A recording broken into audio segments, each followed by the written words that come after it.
जय माता दी भक्तों। आज की वीडियो में हम सुनेंगे माँ दुर्गा के 9 रूपों की कथा। प्राचीन शास्त्रों के अनुसार दुर्गा देवी 9 रूपों में प्रकट हुई, जिनके नाम और 9 रूपों की कथा इस प्रकार है। माता का प्रथम स्वरूप है माँ महामाया। एक समय की बात है जब पूरा संसार प्रलय से ग्रस्त हो गया था। चारों ओर पानी ही पानी दिखाई देता था। उस समय भगवान विष्णु की नाभि से एक कमल उत्पन्न हुआ। उस कमल से ब्रह्मा जी निकले।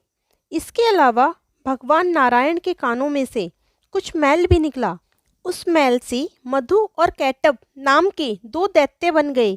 जब उन दैत्यों ने चारों ओर देखा तो ब्रह्मा जी के अलावा उन्हें कुछ भी दिखाई नहीं दिया। ब्रह्मा जी को देखकर वे दैत्य उन्हें मारने के लिए दौड़े। तब भयभीत हुए ब्रह्मा जी ने विष्णु भगवान की स्तुति की। स्तुति से विष्णु भगवान की आंखों में जो महामाया योग निद्रा के रूप में निवास करती थी वह लोप हो गई और विष्णु भगवान की नींद खुल गई। उनके जागते ही वे दोनों दैत्य भगवान विष्णु से लड़ने लगे। इस प्रकार 5000 वर्ष तक युद्ध चलता रहा। अंत में भगवान की रक्षा के लिए माँ महामाया ने असुरों की बुद्धि को बदल दिया। तब वे असुर विष्णु भगवान से बोले, हम आपके युद्ध से प्रसन्न हैं, जो चाहे वर मांग लो। भगवान ने मौका पाया और कहने लगे, यदि हमें वर देना चाहते हो तो यह वर दो कि दैत्यों का नाश हो जाए। दैत्यों ने कहा, ऐसा ही होगा। ऐसा कहते ही महाबली दैत्यों का वध हो गया।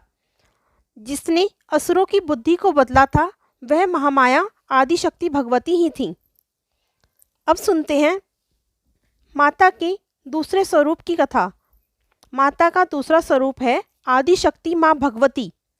एक समय महिषासुर नाम का दैत्य हुआ। उसने समस्त राजाओं को हराकर पृथ्वी और पाताल पर अपना अधिकार जमा लिया। इसके पश्चात उसने स्वर्गलोक पर आक्रमण किया और देवताओं से युद्ध करने लगा। देवता उससे युद्ध में हारने लगे और भागने लगे। भागते भागते देवता भगवान विष्णु और भगवान शंकर के पास पहुँचे और उस दैत्य से बचाने के लिए स्तुति करने लगे। देवताओं की स्तुति करने से भगवान विष्णु और भगवान शंकर जी प्रसन्न हुए। तब उनके शरीर से एक तेज निकला। इस तेज ने आदिशक्ति माँ भगवती का रूप धारण कर लिया। इन्हीं आदिशक्ति माँ भगवती ने महिषासुर नामक दैत्य को युद्ध में मारकर देवताओं का कष्ट दूर किया। अब सुनते हैं माता के तीसरे स्वरूप की कथा। माता का तीसरा स्वरूप है माँ चामुंडा। एक समय शुंभ निशुंभ नाम के 2 बहुत बलशाली दैत्य थे। उनसे युद्ध में मनुष्य तो क्या देवता तक हार गए। जब देवताओं ने देखा कि अब युद्ध में शुंभ निशुंभ से जीतना असंभव है तो वह स्वर्ग छोड़कर भगवान की स्तुति करने लगे। उस समय भगवान के शरीर से एक ज्योति प्रकट हुई जो माँ चामुंडा थी। माता अत्यंत रूपवान थी। उनका रूप देखकर शुंभ निशुंभ मंत्रमुग्ध हो गए और अपना सुग्रीव नामक दूत माता के पास अपनी इच्छा प्रकट करते हुए भेजा। माता ने उस दूत को वापस कर दिया।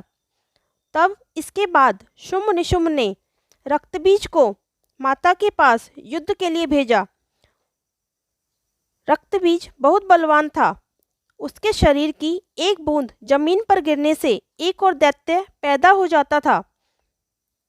माता ने उसे भी युद्ध में मार गिराया। अंत में शुंभ निशुंभ स्वयं माता से युद्ध करने के लिए आए और माँ चामुंडा के हाथों मारे गए। अब सुनते हैं माता के चौथे स्वरूप की कथा। माता का चौथा स्वरूप है माँ योगमाया।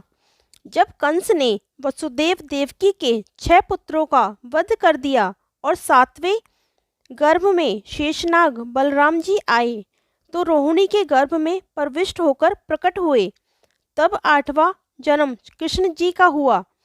साथ ही साथ गोकुल में यशोदा के गर्भ में योगमाया का जन्म हुआ, जो वसुदेव जी के द्वारा कृष्ण के बदले मथुरा में लाई गई थी। जब कंस ने कन्या स्वरूप उस योगमाया को मारने के लिए पटकना चाहा तो वह उसके हाथ से छूट गई और आकाश में जाकर देवी का रूप धारण कर लिया। आगे चलकर इन्हीं माँ योगमाया ने कृष्ण के साथ योग विद्या और महाविद्या बनकर कंस और बाकी आदि शक्तिशाली असुरों का संहार करवाया। अब सुनते हैं माता के पांचवें स्वरूप की कथा। माता का पांचवा स्वरूप है माँ रक्तदंतिका।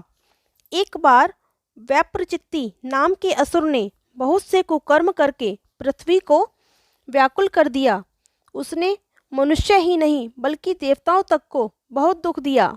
देवताओं और पृथ्वी की प्रार्थना पर उस समय माँ दुर्गा देवी ने रक्तदंतिका नाम से अवतार लिया और वैप्रचित्ति आदि असुरों को मारकर उनका रक्तपान किया। इस कारण से इनका नाम रक्तदंतिका विख्यात हुआ। अब सुनते हैं माता के छठे स्वरूप की कथा। माता का छठा स्वरूप है माँ शाकुंभरी। एक समय पृथ्वी पर लगातार 100 वर्ष तक पानी की वर्षा ही नहीं हुई। इस कारण चारों ओर हाहाकार मच गया। सभी जीव भूख और प्यास से व्याकुल हो मरने लगे। उस समय मुनियों ने मिलकर देवी भगवती की उपासना की। उनकी उपासना से प्रसन्न हो माँ ने शाकुंभरी नाम से स्त्री रूप में अवतार लिया और उनकी कृपा से जल की वर्षा हुई, जिससे पृथ्वी के समस्त जीवों को जीवनदान प्राप्त हुआ। अब सुनते हैं माता के सातवें स्वरूप की कथा। माता का सातवां स्वरूप है माँ दुर्गा। एक समय भारतवर्ष में दुर्गम नाम का एक राक्षस हुआ।